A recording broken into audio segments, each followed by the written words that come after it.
up here is the reigning champion of the Crazy Camel Hookah Lounge. That's right, motherfucker! World famous Jake Jacobson, everybody. Jake Jacobson.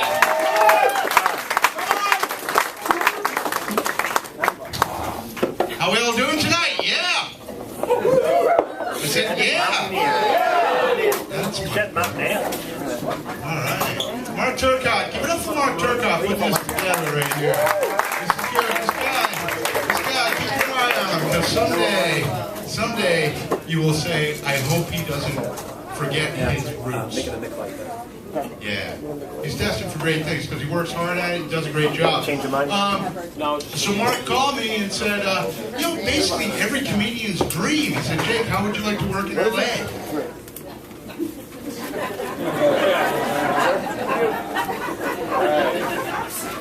Yeah, but I thought when I got to LA that the tits would be fake and the teeth would be real. It's not quite like that, is it now? I mean, don't get me wrong, I know I'm in Auburn, but have you guys been across the river? Yeah, we came over the hill and just went, whoa, look at that! And we were like, no, don't look at that. Don't look at that. It's bigger than it should be, isn't it? I don't know, it's not as bad as Biddeford, though. So you got that going for you. Do you think, like, eons from now, when paleontologists are digging around and pulling up skulls and looking at jaws, they're going to have a hard time telling the remainers from the meth heads? But I love it, because comedy gets me around. I did a show in OB, and OB is kind of like the redheaded stepdaughter of Maine, if you ask me. Yeah, it's kind of pretty. A little gritty. Got a hell of a lot of bikers coming right into it. I kid. You know, I joke. Who am I to talk? I mean, look at me. I look like right now my ice cream truck is currently being held as evidence in some sort of criminal procedure / untoward activity, which I think is bullshit. Because why the fuck can CVS sell all the ice cream they want and I can't make a living selling drugs out of an ice cream truck? CVS, what the fuck? It's like an acronym for their top 3 selling items, which are cancer, Viagra, and shit. I don't understand why I come up with it. First of all, who would go through 8 years of pharmacy school, learn all about chemical interactions and how the body systems work and how the chemicals work with the body and what affects what and how you cure it and then station themselves right between the diabetes and the hypertension? I get it. Why can I walk down there, straight down the center aisle, get a prescription to cure whatever it is that ails me, and if I get $1.99 in my pocket, I can pick up my fat, sugar, and salt and get it back. Fucking get it. Going to Rite Aid. Here's what I go into the health and beauty store for. 6-pack of beer, half-gallon of ice cream, all the ice cream they want. And I asked the woman behind the counter for a pack of smokes. And she says, can I see your wellness card?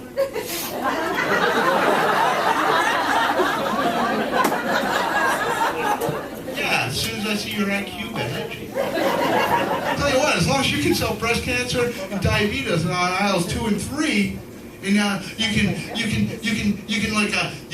distill it, you can powder it, you can color it, you can capsule it, you can name it, you can call it like Marinol or Spiridol, or tell you what, if I took a Cepacol and a Geritol and a hot ball, would that make a fucking all? But no problem at all. Because I can use one of those. Tell you what, as long as you can do that, and I can plant it and water it and fertilize it and root for it, wait for it, talk to it, wait for it, wait for it, and then I can't wait for it and cut it and dry it and get arrested in the parking lot. The only wellness card I'm remotely interested in is issued by the state. And even signing up. I get confused. You guys follow politics? Follow porn? It's the same thing, really. The dicks just keep getting bigger. Once one slippery asshole gets coming to it, and we're all left to clean up the mess. You should follow politics. I mean, the Supreme Court actually said that money is equal to free speech, right? Anybody hear about this? Yeah, because they don't want you to. But what happened was Citizens United, they ruled that you can take all the money you want, place it down on a candidate, and yeah, don't matter, write the check, big ones, buy a candidate, right? And I was fucking pissed. Money equals free speech, protected under the Constitution. I looked, and I had something to say, and I was fucking speechless. I get confused. I get real confused. I don't know. I feel like I'm bipolar. Like half the time. The other half I'm good. I'm like doing shit. I'm starting shit. I'm starting shit. I'm starting this and I'm starting that and I'm doing this and I'm doing that. And then I'm like, don't you go starting shit. And I get down and I'm like, what am I gonna do? I'll go back to school. Kill my fucking guidance counselor. That's all. I heard about a guy that was going back to school. Times are tough. You do what you gotta do and you live your life and you have your dreams, but this guy was a carpenter. And he was going back to school to become a doctor. Which is cool.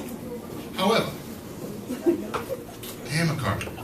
And the last thing I want is to be drifting on anesthetic after some sort of procedure and have the first phrase I hear be, fuck it, nail it, the pain will get it. No, the painter's not gonna get it. That's the reason he woke up to begin with, right? He's up there with the mask right above you going, wait, what? Oh, it's all good. No, it's not. Whenever anybody says it's all good, it's because something just got kind of fucked up. Yeah,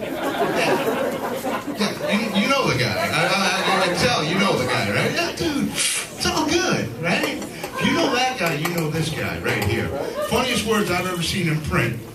A little something like this. Reading through the classified C.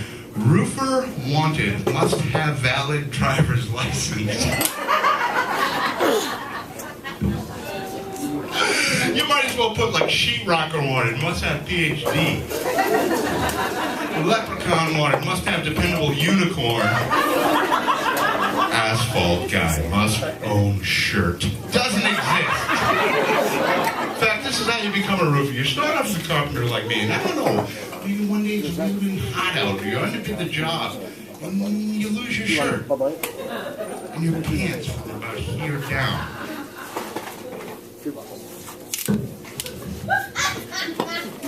Always check the ceiling height before doing this bit.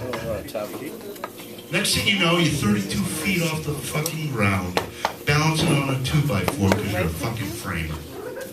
And you're saying, get that fucking thing up here, Johnny. Come on, to me. You got your leatherback tan, you got your Daisy Dukes on, you got your ponytail down the back, even though you're fucking bald up front. You say, come on! And notice you swallowed it, because that's the last fucking coke you're seeing until payday. You gotta tweak it, you gotta tweak it all fucking day if you're gonna frame. Right? And I don't know what happened, maybe you drop your pencil, or your tape measure, or your sense of self-respect. Next thing you know, you got a paintbrush in your hand.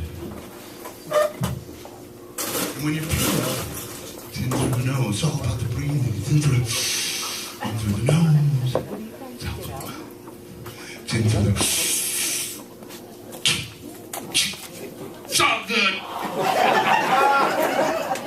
As a scientific fact, paint for a while, you're bound to lose a few brain cells. And you're going to lose your sense of smell.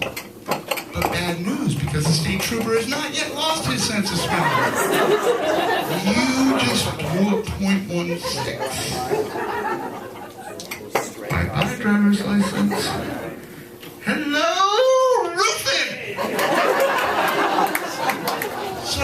listen to the paper, I'm laughing my ass off, and there's a guy beside me, he says, what the fuck is so funny? I turned to him, he's got a cast on his arm and a cast on his legs. What happened to you, dude? He said, I'm the roofer, I fell off the fucking roof. Now you gotta speak the language when approaching a roofer. So, dude, that's a fucking bummer. Can't work, can't make no fucking money. He said, no. They're still paying me. Turns out I'm the only guy on the crew with a valid driver's license. Wicked.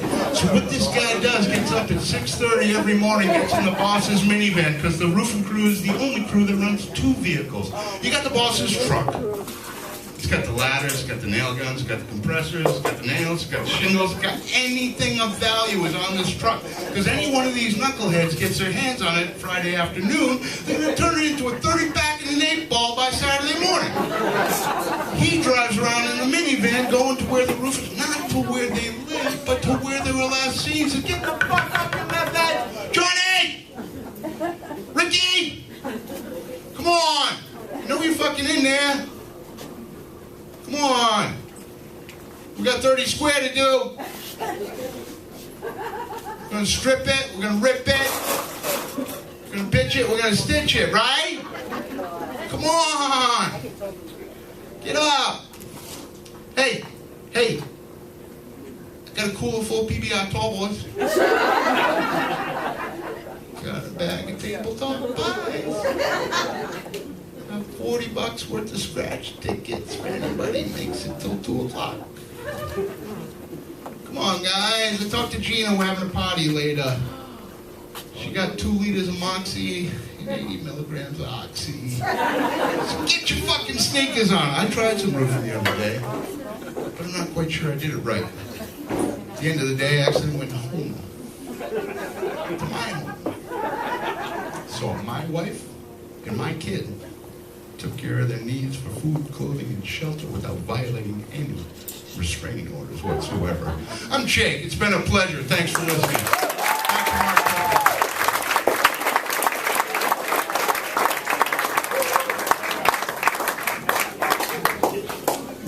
That was Jake Jacobson, everybody. He's interesting. Would you let that guy work in your house? No. I don't want him to know where I live. Jake, you're going to have to stick to Brownfield, I guess. Nobody in Lewiston, Auburn wants you in their house. Trish, would you let